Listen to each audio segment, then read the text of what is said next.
네, 반갑습니다. 이 시간 예배의 자리에 오신 여러분들을 진심으로 환영하고 또 축복합니다. 우리 청담교회는 은혜가 샘솟는 교회, 부흥이 시작되는 교회입니다. 우리 하나님의 위로와 평강이 여러분과 또 여러분의 가정에 함께 하시기 바랍니다. 어떤 사람이 꿈을 꿨습니다. 그런데 아주 기분 나쁜 꿈인데, 이 가면 쓴 사람이 따라다니면서 온갖 회방을 놓는 그런 꿈이었습니다.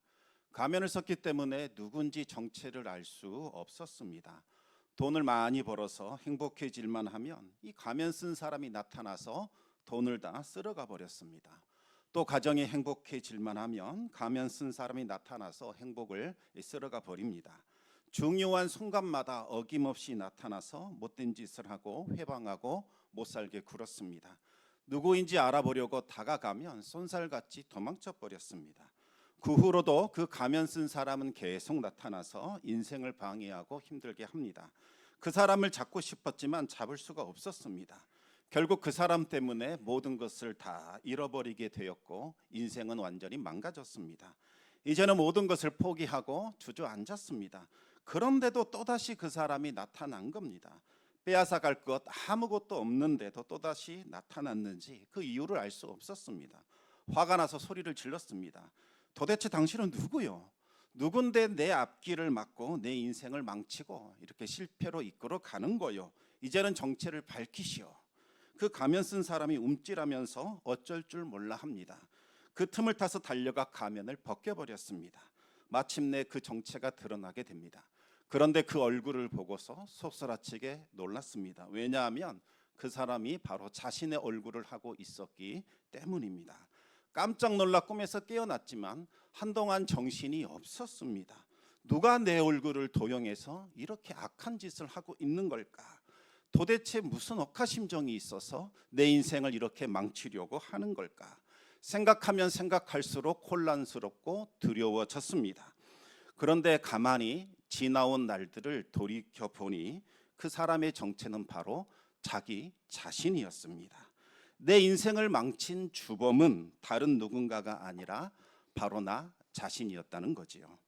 여러분, 우리는 이제 이 세상의 마지막 때를 맞이하게 되면 지나온 인생들을 한 번씩 돌아보게 됩니다. 하나님 앞에서 결산받기 전에 먼저 내 스스로가 내 인생을 돌아보며 결산을 하게 되지요. 그때 어떤 심정일까요? 누군가가 내 인생을 망쳤노라 그렇게 탓하며 원망할 수 있을까요?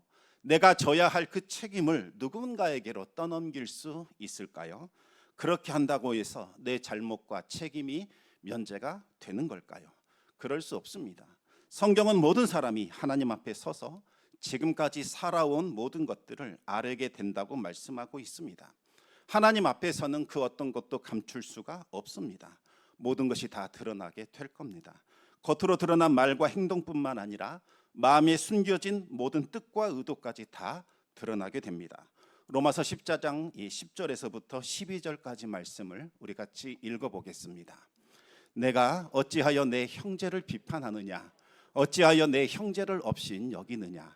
우리가 다 하나님의 심판대 앞에 서리라. 기록되었으되 주께서 이르시되 내가 살았노니 모든 무릎이 내게 꿇을 것이요 모든 혀가 하나님께 자백하리라 하였느니라. 이러므로 우리 각 사람이 자기 일을 하나님께 짓고 하리라. 아멘. 여러분, 이 말씀은 로마서에 기록되어 있는 말씀입니다. 불신자들에게 하는 말이 아니라는 거지요. 지금 바울이 로마 교회 형제 자매들에게 편지를 보냈는데 하나님의 심판대에 대해서 경고하고 있는 겁니다. 하나님의 심판대 앞에 서서 각자가 자신이 행한 일을 하나님께 직접 고하게 될 것이라고 경고하고 있었습니다. 여러분, 로마 교회에 도대체 무슨 일이 있었기에 바울은 하나님의 심판대를 언급하는 걸까요? 당시 로마 교회는 서로가 서로를 정죄하고 비난하고 분열을 일으키고 있었습니다. 서로의 잘못을 들춰내며 비난했고 이제는 상대방을 업신여기기까지 했습니다. 물론 예수님을 제대로 영접했다면 지옥 형벌을 받지는 않을 겁니다. 지금 바울이 말하고 있는 심판대는 지옥을 선포하는 그 심판대가 아니라 삼극과 책망을 결정하는 바로 그 심판대를 말하고 있는 겁니다. 형제의 잘못을 들춰내고 비난하고 업신여긴 그 사람들은 하나님의 심판대 앞에 서서 잘잘못을 하나님께서 직접 밝혀내신다는 말씀입니다. 왜 그럴까요? 여러분, 믿음의 형제들끼리 서로 싸우고 다툴 수 있습니다. 그러나 잘못을 깨닫고 회개하고 서로 화해를 이루어야 합니다. 십자가 보혈로 씻어내야 하지요. 그렇지 않고 나는 옳아, 나는 잘못한 게 하나도 없어, 나는 정당해, 모든 것은 다 상대방의 책임이다, 나는 하나님께 직접 심판을 받을 것이다, 이렇게 끝까지 고집을 부리면 하나님 앞에 서서 심판을 받게 된다는 겁니다. 하나님께서 이제는 직접 심판을 하시죠. 바울은 절대로 그렇게 하지 말라고 권면하고 있습니다. 하나님의 심판대 앞에까지 가져가지 말라는 거지요. 왜 그럴까요? 그 누구도 하나님 앞에서 자신의 의로움을 증명할 수 없기 때문입니다. 바울은 이미 그 경험을 했습니다. 하나님의 심판대 앞에 제대로 선 것은 아니었고 주님의 영광에 노출되는 그 수준에 불과했습니다. 하지만 그것만으로도 바울의 눈은 멀어버렸고 죽은 자처럼 되었습니다. 더 이상 혼자 걸을 수 없어서 누군가의 부축을 받아 다메섹에 있는 숙소로 들어가게 됩니다. 바울은 침상에 누워 3일간 아무것도 먹지도 마시지도 못한 상태가 됩니다. 성도들을 박멸하겠다던 그 살기등등한 바울은 죽었고 송장처럼 누워서 먹지도 마시지도 못한 채 하나님의 두려운 심판을 기다리고 있는 처지가 된 거지요. 바울은 두려워 떨었습니다. 여태까지 자신은 의롭다고 생각했는데 전혀 아니었던 겁니다. 지나간 순간들이 주마등처럼 흘러갑니다. 여태껏 했던 일이 무엇인가? 하나님 앞에 죄 짓는 것밖에 없었던 겁니다. 바울은 침상에 누워 눈물을 흘리며 하나님 앞에 회개합니다. 자비와 용서를 구했습니다. 예수님은 다메섹에 있는 아나니아를 찾아가서 바울에게 가라 말씀을 하십니다. 바울을 찾아간 아나니아는 예수님이 나를 너에게 보냈다 말하면서 그의 머리에 손을 얹어 안수 기도를 합니다. 바울아, 이제 예수님이 너를 용서하셨다. 너를 다시 보게 하셨고 성령으로 충만하게 하신다. 그 순간 바울의 눈에서 비늘 같은 것이 벗겨지면서 바울은 다시 볼 수 있게 되었습니다. 바울은 아나니아로부터 십자가 복음을 듣게 되었고 예수님을 나의 주, 나의 하나님으로 영접하게 됩니다. 그제야 바울은 침상에서 다시 일어날 수 있었고 아나니아를 통해서 세례를 받게 됩니다. 그러자 이제 비로소 음식을 먹을 수 있는 상태가 되었습니다. 송장이나 다름없었던 바울은 다시 강건함을 회복하게 됩니다.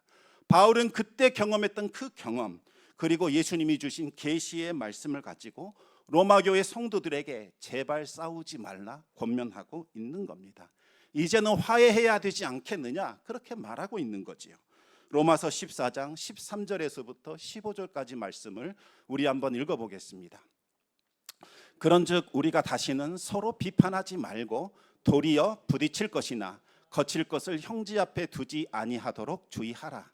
내가 주 예수 안에서 알고 확신하노니 무엇이든지 스스로 속된 것이 없으되 다만 속되게 여기는 그 사람에게는 속되니라.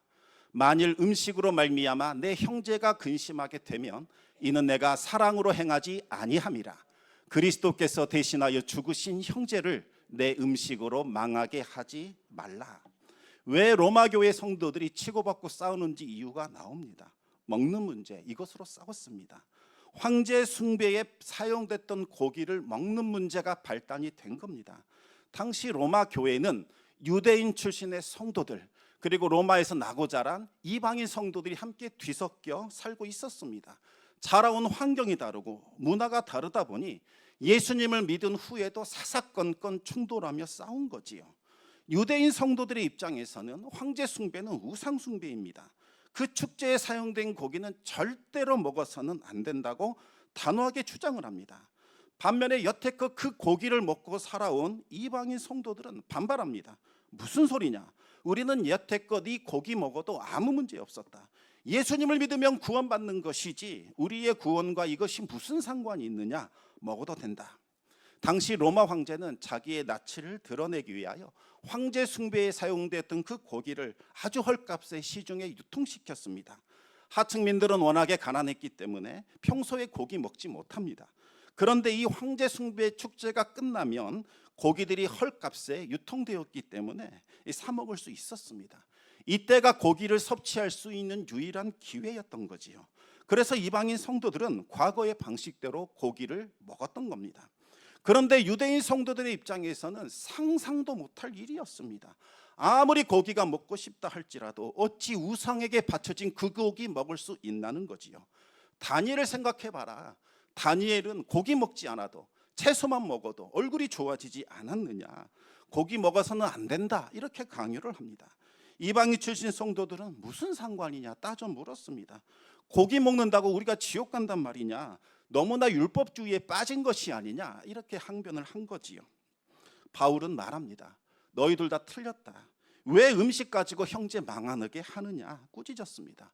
이 음식 규정을 어기는 것보다 더 악한 것이 형제를 비방하고 싸우고 그를 폭로하고 괴롭히는 것이다 라고 말을 한 겁니다.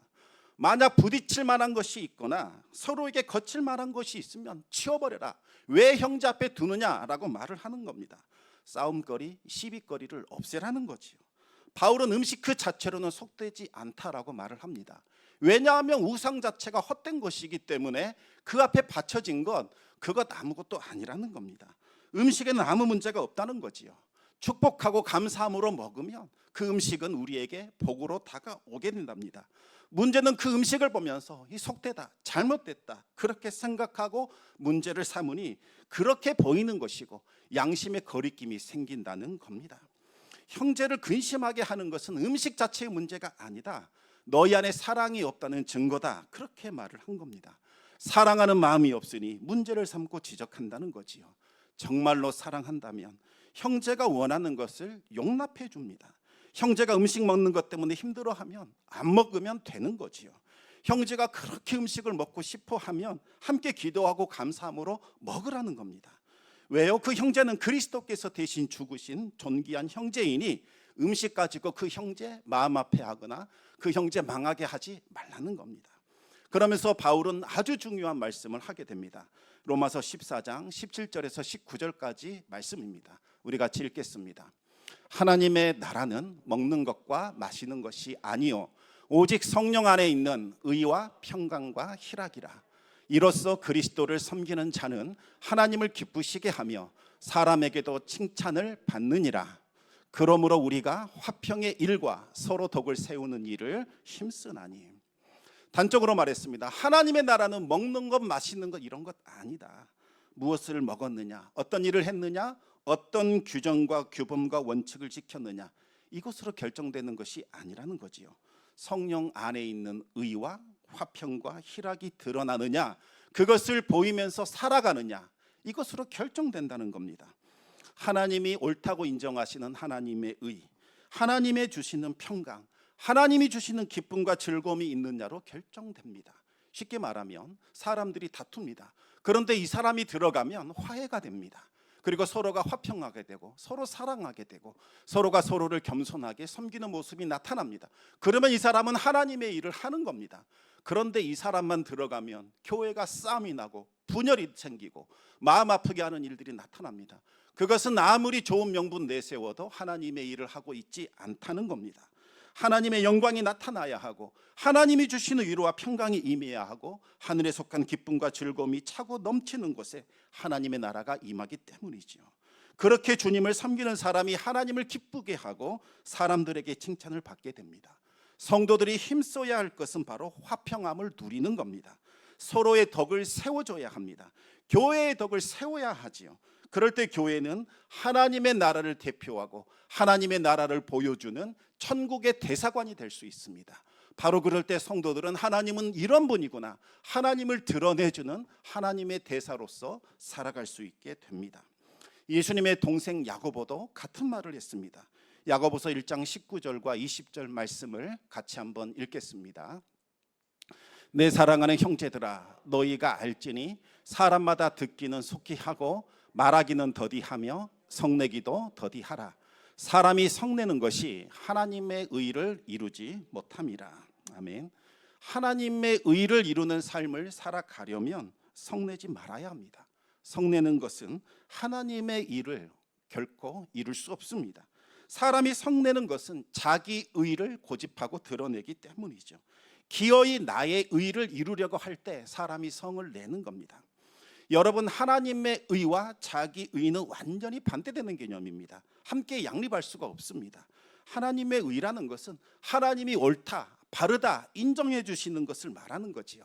반면에 자기 의는 내가 옳다, 내가 확신한다, 내 생각이 바르다라고 주장하는 것을 말하는 겁니다. 하나님은 성도들이 하나님이 인정하시는, 하나님이 기뻐하시는 것, 하나님의 의를 따라 살기를 원하십니다. 하나님의 의를 이루며 살라고 명하십니다. 그런데 많은 사람들이 하나님의 뜻에 관심이 없습니다. 하나님의 뜻이 뭐든지 간에 나는 내가 옳다고 여기는 대로 살 거야. 이것은 자기 의를 고집하며 살아가는 사람들의 전형적인 모습입니다. 영적인 암흑기였던 사사시대의 특징이 무엇입니까? 각자가 자기 소견에 오른 대로 살더라. 이것이 바로 사사기 시대의 특징이었습니다. 스스로가 왕입니다. 내 인생 내 것입니다. 하나님은 나를 도와주는 도우미에 불과합니다. 하나님이 별로 내 인생 도움되지 않는다 생각하면 가차없이 바꿔버립니다. 그래서 우상을 섬겼지요. 우상이 뭡니까? 인간이 자신의 욕망을 충족시키고자 만들어낸 헛된 신, 이것이 바로 우상입니다. 하나님은 우리의 욕망을 위해 존재하는 헛된 우상이 아닙니다. 하나님은 만왕의 왕이시오 만주의 주가 되십니다. 우리를 지으셨고 의와 진리와 생명으로 통치하십니다. 하나님을 믿고 따른다는 것은 하나님의 통치를 받으며 살아가는 것을 말합니다. 성도라면 마땅히 하나님의 뜻에 순종을 해야 합니다. 하나님의 나라와 하나님의 의를 이루며 사는 것, 그것이 나의 참 기쁨이요 즐거움이요 평생 나의 영광이다. 이렇게 고백을 하며 살아가야 한다는 겁니다. 살아도 주를 위해 살고 죽어도 주를 위해 죽는 것, 이것이 성도의 마땅한 바입니다. 하나님의 나라와 하나님의 의에 관심이 없어지면 자기 의와 자기 영광을 드러내는데 온전히 살아가게 됩니다. 자기 의와 자기 영광을 드러내지 못하면 분을 내고 화를 냅니다. 다투고 싸우는 거지요. 야고보서 4장 1절에서 3절 말씀을 우리 같이 읽어보겠습니다. 너희 중에 싸움이 어디로부터 다툼이 어디로부터 나느냐? 너희 지체 중에서 싸우는 정욕으로부터 나는 것이 아니냐? 너희는 욕심을 내어도 얻지 못하여 살인하며 시기하여도 능히 취하지 못함으로 다투고 싸우는도다.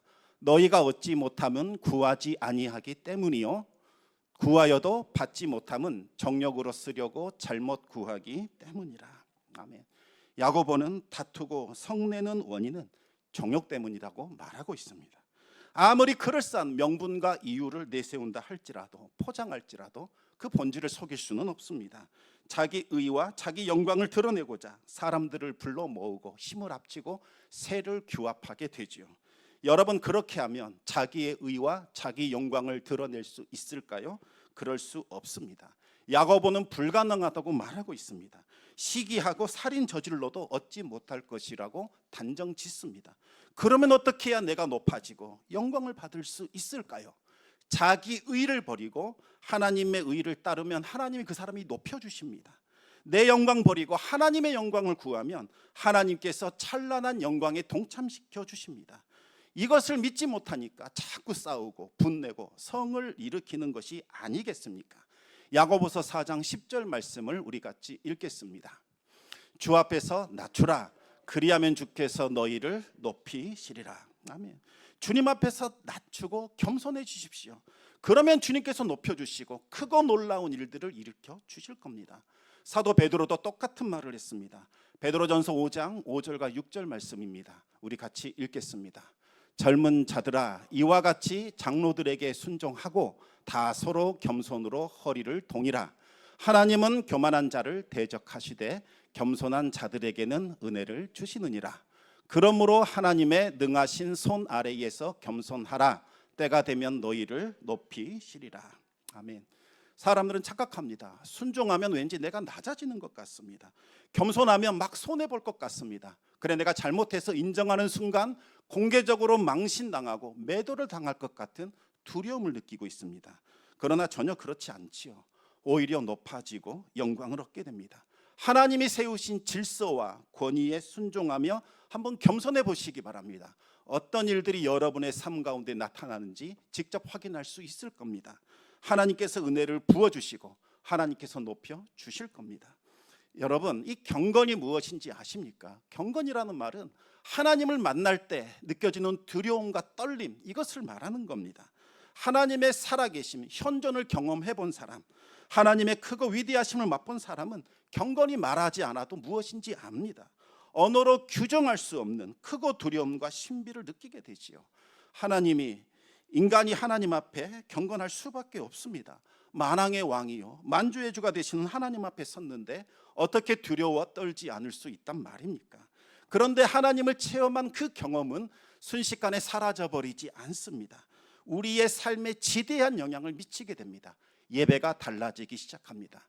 그전에는 내가 예배 드려드리는 것 생각합니다. 내가 예배 나왔는데, 내가 교회 나왔는데, 내가 마땅히 너희들에게 뭔가 큰 일을 하고 있는 거다, 이렇게 우쭐대는 마음이 있습니다.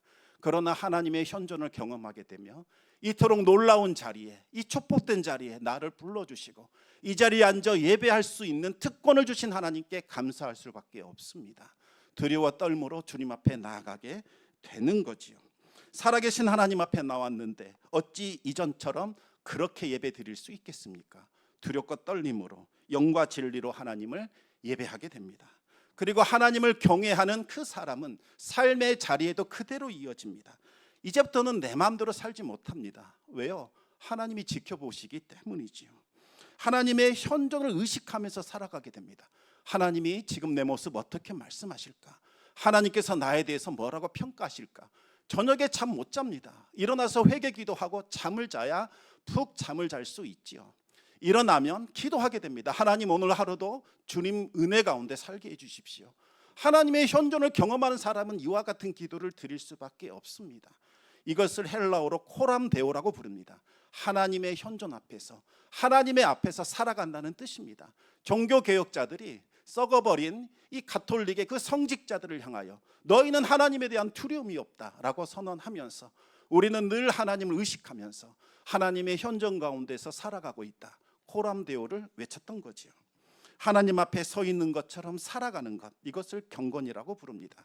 경건은 하나님의 구원과 하나님의 살아계심을 경험한 사람들이 이 세상에서 살아가는 삶의 자세와 태도를 말하는 겁니다. 경건의 모습은 흉내낼 수 있습니다. 하지만 그 경건의 능력까지 흉내낼 수는 없지요. 왜요? 하나님을 만난 경험이 없기 때문입니다. 그 두려움, 떨림, 신비, 환희, 기쁨까지 어찌 흉내낼 수 있겠습니까? 경건한 사람은 하나님의 말씀을 마음에 새깁니다. 하나님의 말씀은 우리의 영혼을 구원하는 양식이요 병든 것을 치유하는 치료제이기 때문입니다. 야고보서 1장 21절, 22절 말씀 우리 읽어보겠습니다. 그러므로 모든 더러운 것과 넘치는 악을 내버리고 너희 영혼을 능히 구원할 바 마음에 심어진 말씀을 온유함으로 받으라. 너희는 말씀을 행하는 자가 되고 듣기만 하여 자신을 속이는 자가 되지 말라. 아멘. 여러분, 말씀 받으려면 먼저 온유함을 가져야 합니다. 온유가 무엇입니까?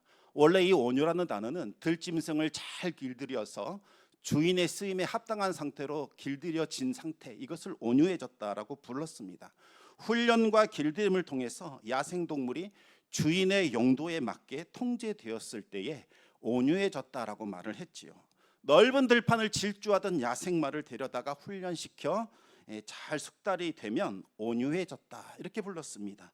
두려움을 모르는 무모한 그 들개를 데려다가 훈련과 길들임을 통해서 주인의 명령에 복종하는 최고의 사냥개가 되었을 때에 온유해졌다, 이렇게 말을 했던 겁니다.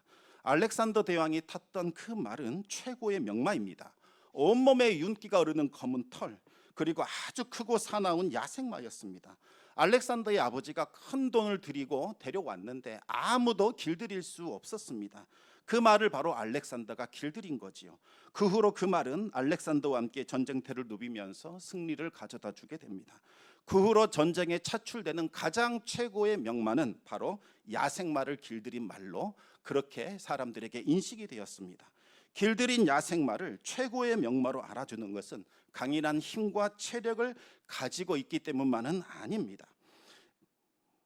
주인의 명령에 따라 두려워하지 않고 주저하지 않고 적들을 향하여 목숨을 걸고 돌진할 수 있는 그 용맹스러움, 그리고 통제를 따르는 그 신실함에 있기 때문입니다. 온유는 겁이 많거나 유약한 사람, 두려워하는 사람을 말하는 것이 아닙니다. 자신의 혈기와 분노를 다스릴 줄 아는 능력과 성품을 가진 사람을 말하는 겁니다. 차고 넘치는 에너지를 자신의 감정이나 자신의 욕망을 따라 함부로 분출시키는 것이 아니라 주인의 명령에 따르는데 집중시킬 수 있는 사람, 이 사람을 가리켜 온유한 사람이라고 부르는 거지요. 성경에서 모세를 온유한 사람이라고 부릅니다. 원래 모세는 야생마였습니다. 혈기와 분노가 넘쳤습니다. 동족을 죽였다는 이유로 돌을 들어서 애국 관리를 쳐 죽였습니다. 그랬던 모세가 광야의 훈련과 길들임을 통해서 온유한 사람이 되었습니다. 모세의 아내 십보라가 세상을 떠났을 때에 모세는 괴로움과 외로움을 느낍니다. 비록 이스라엘 백성들의 눈에는 하나님과 같은 존재였지만 모세 역시 연약한 사람이었습니다. 지도자로서의 그 중압감과 외로움을 이겨내려면 마음을 터놓고 대화할 사람이 필요했습니다. 그래서 모세는 구스 출신의 여인을 아내로 맞이하게 됩니다. 언뜻 보면 모세가 이방인 여인과 결혼하지 말라는 말씀 어긴 것처럼 보이지만 실제로 그렇지 않습니다. 이 여인은 출애굽 때부터 이미 함께 따라 나선 여인입니다. 개종 절차에 따라서 이미 이스라엘 백성이 되었습니다. 그렇다면 더 이상 그의 출신과 피부색 때문에 차별해서는 안 됩니다. 모세의 눈에 띌 정도라면 사람들에게도 칭찬받고 인정받는 여인이었습니다. 그런데 여기에 반발을 든 사람이 있었지요. 바로 모세의 누이 미리암이었습니다. 공개적으로 이 일을 제기하면서 모세를 막 망신 줍니다. 겉으로는 모세가 이방인 여인을 아내로 삼았다, 이것을 명분으로 내세운 것처럼 보였지만 실제로는 지도력에 대한 도전이었습니다. 민수기 12장 2절 말씀을 읽어보겠습니다. 그들이 이르되 여호와께서 모세와만 말씀하셨느냐 우리야도 말씀하지 아니하셨느냐 하매 여호와께서 이 말을 들으셨더라. 하나님이 모세와만 말씀하시느냐 우리야도 말씀하신다는 거지요. 모세가 왜 하나님의 음성을 독점하느냐, 모세의 권위에 정면 도전했습니다. 미리암은 모세에게 왜 이방 여인을 아내로 맞이했느냐 따졌을 때에 그녀는 이방 여인이 아니다 라고 항변을 했습니다. 하나님이 허락하셨다 그렇게 대변을 했죠. 그러자 미리암과 아론이 분노와 혈기를 이기지 못하고 모세의 영적 지도력에 대항을 합니다. 아론을 부추겨서 사람들 앞에서 모세를 망신 줍니다. 그렇게 해서 평소 모세에게 반감을 가진 세력들을 하나로 구합하려는 그와 같은 시도를 벌인 거지요. 공개적인 망신을 당한 모세의 입장에서는 얼마나 분이 나고 화가 나겠습니까? 모세가 힘이 없습니까? 아닙니다. 마음만 먹으면 얼마든지 제압할 수 있습니다. 되갚아 줄 수도 있지요. 그러나 모세는 그렇게 하지 않았습니다. 더 이상 말하지 않고 침묵했습니다. 바로 이 모세의 모습 때문에 성경은 모세가 온유했다라고 평가하고 있는 겁니다. 민수기 12장 3절을 계속해서 읽어보겠습니다. 이 사람 모세는 온유함이 지면의 모든 사람보다 더하더라. 온유함은 하나님 앞에서 겸손하게 자신을 낮추는 것, 하나님이 나를 통제하도록 하나님께 길들여진 상태를 말합니다. 모세가 온유함을 보이자 하나님이 직접 개입하셨습니다. 하나님은 모세를 향한 비만과 망령된 말들을 다 듣고 계셨습니다. 모세를 대적하는 것은 모세를 세우신 하나님을 대적하는 것이나 마찬가지입니다. 하나님께서 구름 기둥 가운데 직접 내려오셔서 미리암과 아론을 부르시고 그들을 책망하셨습니다. 하나님은 미리암에게도 환상이나 꿈을 통해 말씀합니다. 그러나 모세는 다릅니다.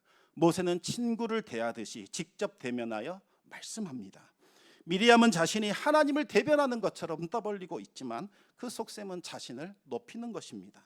하나님은 나병으로 미리암을 징벌하셨습니다. 순식간에 미리암의 온 몸이 하얗게 다 일어났고 살이 반이나 썩어 들어가게 됩니다. 그제야 아론도 모세의 권위를 인정하고 엎드려 회개하며 용서를 구하게 됩니다. 모세는 하나님께 간구합니다. 미리암을 용서해 주시고 그녀를 회복시켜 주시옵소서. 근거 없는 말로 자신을 비방한 미리암을 위하여 기도한 겁니다. 여러분, 이것이 바로 온유함입니다. 방금 전에 읽었던 야고보서 1장 21절을 보면 말씀을 받으려면 이와 같은 온유함이 있어야 한다고 말씀하고 있습니다. 넘치는 혈기와 분노를 내려놓아야 하나님의 말씀이 들려오는 겁니다. 모든 더러운 것, 넘치는 악을 내버려야 내 영혼을 구원할 수 있는 하나님의 말씀을 받을 수 있다는 겁니다. 경건한 사람은 온유함으로 말씀을 받을 뿐만 아니라 삶의 자리에서 그 말씀을 온몸으로 살아냅니다. 듣고 잊어버리는 것이 아니라 삶의 자리에서 실천을 합니다. 여러분, 듣기만 하고 실천하지 않으면 어떤 일이 벌어질까요? 나도 알아. 그 말씀 다 알고 있어. 너만 아냐? 안다고 자랑하네? 나도 너만큼 경건해. 자기 자신을 속이게 됩니다. 말씀을 알고 있으니 내가 경건하다고 착각하는 겁니다. 결국은 자기를 기만하고 자기를 속이는 죄에 넘어가게 되는 거지요. 경건하지 않으면서 경건하다고 착각하게 되는 겁니다. 여러분, 진정으로 경건한 사람은 어떤 사람일까요? 야고보서 1장 25절에서 27절까지 말씀을 같이 읽겠습니다. 자유롭게 하는 온전한 율법을 들여다보고 있는 자는 듣고 잊어버리는 자가 아니요 실천하는 자니 이 사람은 그 행하는 일의 복을 받으리라. 누구든지 스스로 경건하다 생각하며 자기 혀를 재갈 물리지 아니하고 자기 마음을 속이면 이 사람의 경건은 헛것이라. 하나님 아버지 앞에서 정결하고 더러움이 없는 경건은 곧 고아와 과부를 그 환난 중에 돌보고 또 자기를 지켜 세속에 물들지 아니하는 그것이니라. 아멘. 여러분, 참된 경건은 온유함에서부터 시작이 됩니다. 온유한 마음으로 말씀을 받아들이고 그 말씀을 묵묵히 삶으로 실천하는 거지요. 그러면 행하는 일마다 하나님이 복을 주셔서 복을 받게 됩니다. 가짜 경건은 자기 자신을 경건하다고 떠벌리지만 자기 혀를 재갈 물리지 않습니다. 그래서 깜짝깜짝 귀를 의심할 만한 말들을 쏟아냅니다. 하나님의 백성인데, 성도인데 어떻게 저런 말을 할까? 건달 패거리들이 할 법한 말들, 상대방을 전혀 배려하지 않는 무례한 말들을 쏟아냅니다. 그 말로 인하여 많은 사람들에게 상처와 아픔을 줍니다. 그러면서도 나는 의롭다, 경건하다, 하나님이 기뻐하신다 착각에 빠지죠. 그러나 그 경건은 헛된 것입니다. 하나님이 인정하지 않을 뿐만 아니라 하나님이 그 일에 대해서 반드시 책망하실 겁니다. 참된 경건은 내가 지금 하나님 앞에 서 있습니다. 이와 같은 현존 의식을 가지고 호람대오로 살아가는 겁니다. 하나님의 사랑을 품고 어려움 가운데 있는 사람들을 찾아가 그들을 배려하고 돌보는 거지요. 경건한 사람은 자신을 지켜 세속에 물들지 않습니다. 세속에 물이 들게 되면 나를 높이고 나를 대단한 사람 취급해달라는 그와 같은 요청을 하게 됩니다. 그러면서 성내고 다투고 분노하지요. 하지만 경건한 사람은 자신을 낮추고 겸손합니다. 누군가의 죄와 허물, 교회의 죄와 허물이 발견되면 그것을 끌어안고 기도합니다. 하나님, 다 제 책임입니다. 제가 잘못했습니다. 제가 합당하지 못했기 때문에, 기도하지 않았기 때문에 이와 같은 일이 벌어졌습니다. 하나님, 용서하여 주시옵소서. 그렇게 기도하는 사람이 바로 하나님 앞에 서 있는 참된 예배자, 경건한 사람이지요. 그 사람이 있는 곳에는 화평이 임하게 됩니다. 성도 여러분, 하나님이 살아계시다는 것을 믿는다면 경건에 힘쓰시기 바랍니다. 헛된 경건을 버리시고 참된 경건에 힘쓰시기 바랍니다. 나는 하나님을 오래 믿었지만 하나님 사실 잘 모릅니다. 하나님을 만난 경험이 없습니다. 직분을 받기는 했지만 이 직분이 무슨 의미인지, 어떻게 해야 되는지 도무지 모르겠습니다. 이렇게 생각하는 분이 있다면 빨리 복음으로 돌아가시기 바랍니다. 십자가 복음을 받아들이시고 다시 말씀과 기도에 전념하시고 성령으로 충만해지시기 바랍니다. 그래야 합니다. 그렇지 않으면 여러분의 구원은 착각에 불과할 수도 있습니다. 그래야 하나님을 알 수 있고 구원받은 성도로 살아갈 수 있지 않겠습니까? 경건의 삶을 훈련하시기 바랍니다. 이 경건의 삶을 통하여 모든 일의 복을 차고 넘치도록 받는 우리 성도 되시기를 주님의 이름으로 축원합니다. 기도하겠습니다.